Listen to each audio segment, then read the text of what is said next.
in our newsroom live with some election analysis and election results as well, here with Dr. Quentin Kidd. He is from CNU's Wasson Center for Public Policy. Thank you again for good to be joining with what joining a night.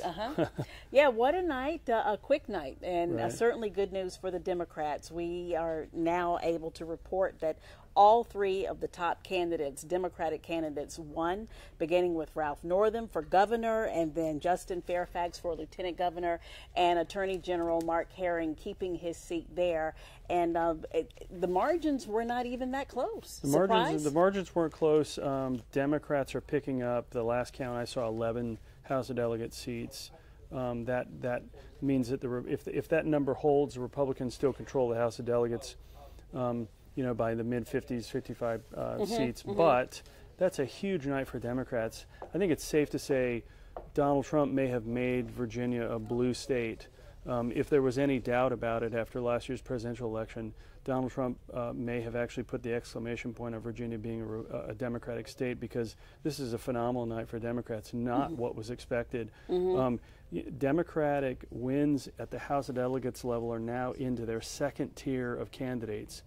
Not the primary tier of candidates that they thought that would win. They're down into the second tier, and if they continue to pick up any of these close races, we might be in the third tier of candidates that are actually winning in these races. Wow. And by tier, I don't mean quality of candidate. What I mean is how well they thought they could do and how much funding they gave to them and things like that. Lesser known, but really sort of how competitive they thought those races could be and how much money they put into them because of that. I mean, if Democrats are going to pick up seats that they didn't put a lot of money into because they didn't think it would be very competitive, then you're talking about a phenomenal night for Democrats. Yeah, absolutely. Okay, now Donald Trump, he has tweeted already. I'm going to read his tweet. Ed Gillespie worked hard but did not embrace me or what I stand for. Don't forget, Republicans won 4 out of 4 House seats, and with the economy doing record numbers, we will continue to win even bigger than before. This coming out a little while ago, his reaction to the race. Now, he's saying Ed Gillespie did not embrace me. He did on the air, right? Yeah, with his that's ads. the Gillespie ran a schizophrenic campaign in some ways. In that in person he was a Mitt Romney Republican. On the air, he was a Donald Trump Republican, a Donald Trump, Corey Stewart kind of candidate, and so, just to respond to that, it looks like Ralph Northam has an 8-point lead over Ed Gillespie right now. Wow. Donald Trump lost the state to Hillary Clinton by 5 points, and so Northam has actually done better than Clinton did against Gillespie, given that Gillespie only partially sort of embraced Trumpism. I imagine that Trump's tweet lends some credit to a Corey Stewart campaign that will fully embrace Trumpism. And so I would imagine this time next year we might be standing here testing the validity of Donald Trump's tweet tonight. Okay, because it's kind of like half and half. Some people could say that, okay, you lost because you didn't have Donald Trump come down here and campaign with you. But then some people are going to say you lost because of some of those ads that were right out of the Donald Trump playbook. Right. So this is going to be the confusion for Republicans. Yeah. Did we lose because we didn't fully embrace Donald Trump, or did we lose because we half-stepped our embracement of Donald Trump? And the interesting thing is I think we'll have a clear test case in this next year, because I don't think if Corey Stewart is going to run the kind of campaign that he has been running, he's going to fully embrace Donald Trump. And so we'll have a clear test of that. And then, of course, Corey Stewart almost beat Gillespie in the primary. Right. Yeah, okay. Now, talking about some of those other races, you were talking about the delegate races, because there were some that were pretty hotly contested locally here in our area. Ron Villanueva losing to Kelly Fowler. That's a surprise. It is a surprise. It got dirty at the end. Yeah. And that district was one of those districts that when I say a third tier, what I mean by that is Democrats looked at it and said, in the best of best cases, we could pick that up. But if it's not going to be a best case, then we probably won't pick it up. And of course, it's as good a case, it's as good a night as Democrats could have hoped for. And so you're seeing districts that in last year's election, in the last governor's race, were close Republican-leaning districts, now the Democratic challengers knocking off the incumbent Republican, and that's one of several around the state that's happening in. Mike Mullen beating Heather Cordasco. We saw the ads there. She was accusing him of campaigning on the taxpayer's dime. Yep. It looks like using imagery from his college days. I mean, it got really dirty as well. And this is Mike Mullen was in that seat because he won a special election. So this is a first full term for him. And so he'll have a full 2-year term. Okay. Now, Emily Brewer defeating. She's a Republican, defeating Rebecca Kolaw. Yep.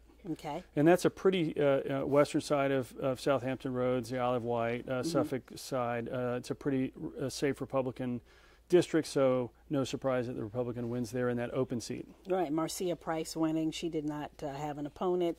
Gerald Jones in Norfolk winning. Now, the one that's really, really close right now, we don't have a final on that, and that's David Yancey and Shelley Simons. And the last we saw, it was only like 50 votes apart. A replay of a race 2 years ago, and it looks like this may come down to provisional ballots and absentee ballots. And so we may, depending on how quickly Newport News officials are counting those and can post them, we may be waiting overnight for this result. Right. Okay. All right.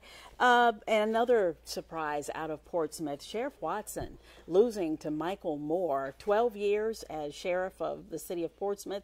He has conceded. He lost to Michael Moore, who is a community college professor. Yep. So that is one. He ran as an independent because, I mean, he's been a Democrat, but apparently there was some sort of mix-up with the primary, meeting some sort of a deadline, so he changed his affiliation to independent, and he has lost that race. So I'm sure a lot of people in Portsmouth are really surprised to hear about that one. All right, so going forward, I mean, what do you think tomorrow morning, if you're in a meeting with top Republicans nationally, what do you think they're going to be saying?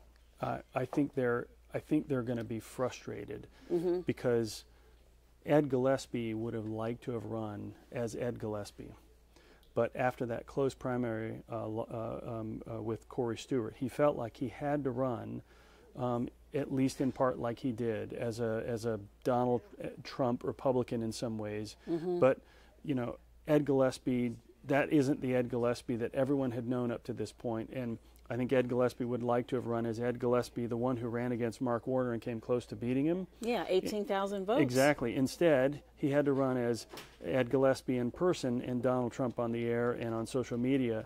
And I think a lot of Republicans would say, look, if he could have run as Ed Gillespie, this may be a different story, but he couldn't. Now, they may not say that publicly because the president, of course, is saying the opposite. And so that's the dilemma Republicans are in the morning. Yeah, a very establishment candidate. He's very establishment, and some people would think that he really isn't the type of candidate that would appeal to the Trump voter. So, maybe that's what we saw happen, that the Trump voters didn't come out for him. Well, by every indication, turnout in those red counties was equal to 2013. Okay. Certainly wasn't going to match 2016. We're not going to have presidential level turnout in Virginia. But it was equal to 2013. What happened was that turnout in Northern Virginia, those populous Fairfax, Loudoun, Prince, were enormous for Ralph Northam. So, if I'm thinking, okay, how can I defend Donald Trump? Well, I could say, well, in all of the red districts, we matched 2013. We could have done better if you had run as a Trump candidate because we did better. Trump did better in those areas in 2016. But I still think that's a stretch of an argument. Yeah, and, and nationally, I mean, a lot of people were criticizing Northam towards the end. Said he ran a really bad campaign right towards the end where he came out against sanctuary cities when Virginia doesn't actually have any sanctuary cities. And just listening to some of the conversation nationally, a lot of people were writing him off. Yeah, I think what happened was, I think the idea of Ed Gillespie as a strong closer was cemented in 2014 when he came close. And so the narrative in the last 10 days of this race was, Ed Gillespie's a strong closer. The polls are tightening. If he closes this year like he did in 2014, he could win. And I think that's the narrative. And then, of course, Northam stumbled a little bit, essentially backtracking on sanctuary cities, a position that he'd taken the whole campaign. And then the Latino Victory Fund ad that was very controversial. Very controversial. And so I think the narrative sort of set in that Gillespie's a strong closer, that he's going to win this thing. Of course, that is the last thing that happened, and the exit polls are showing that fully a third of people who voted today said, who made up their minds in the last 7 days, said their vote was intended to be a repudiation of Trump. So there was no closing in Gillespie's favor. In fact, it was the opposite. It was closing in Northam's favor. In Northam's favor. Okay, with the lieutenant governor, a little bit of history. Justin Fairfax winning, the first African-American to win statewide office since Governor Wilder. Yep, that's exactly right. Yeah. And so there's a little bit of history being made here. In the end, the coattails at the top of the ticket were so long that that the lieutenant governor and the attorney general's races were easily Democratic wins, but then all of these down ballot House of Delegates races as well. And that just says something about the coattails at the top of the ticket. It was such a phenomenal night for Democrats. Yeah, a phenomenal night for Democrats. And it should be noted, Justin Fairfax has never held office before. I mean, he was a new. He had run for office before, but he had never held against Mark Herring. And but he did a good showing there. Very close. Never held office before. And so typically those kind of candidates don't, I mean, he ran a phenomenal campaign. So we had a couple of candidates on the statewide tickets that hadn't held office before that ran good campaigns. It was just, it's the Democrats' night. Democrats' night. All right. Yeah, Mark Herring, Justin Fairfax, and Ralph Northam. Ralph Northam winning big as the next governor. He is governor-elect, going from lieutenant governor to governor. And again, the whole nation was watching this race. It was definitely a test to see what could happen for, the midterms coming up next year. I mean, do you think it's a good test for that? I think absolutely. I mean, it's basically what Democrats learned tonight is the shadow of Donald Trump is long, and the frustration and anger at Trump will salve any wounds that the progressive and the moderate side of the Democratic Party have with each other. And so I think Democrats come away tonight with a clearer vision about how they can run in a place like a state like Colorado or Nevada that might not be as blue as a Virginia is right now, but is certainly a battleground state, right? In a place like Colorado or Nevada, this might be a really good campaign strategy, sort of make Donald Trump an issue, but not directly an issue, right? So Donald Trump was never the central issue in this race, but he was always the shadow in this race. Right. And so Democrats learned I think that's one of the lessons they take away from this is that shadow is long, and it can be used in their favor. Republicans have to figure out how to deal with that. Yeah, and what about Republicans speaking out more against Donald Trump?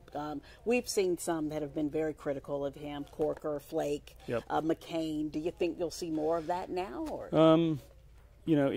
What do you have to lose at this point? His approval ratings are at historic lows, and he is not proven to be a benefit on the campaign trail. I mean, if tonight is any indication. We got an update. 93rd called for Mullen.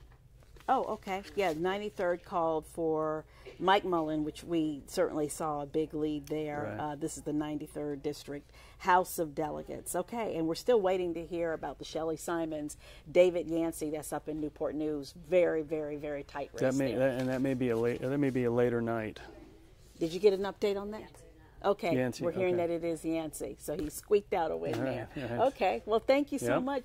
Thank you for watching. Of course, we're going to have all the results and all of the concession speeches as well as the victory speeches coming up on 13 News Now, Channel 13 at 11 o'clock. Make sure you watch then. Thank you.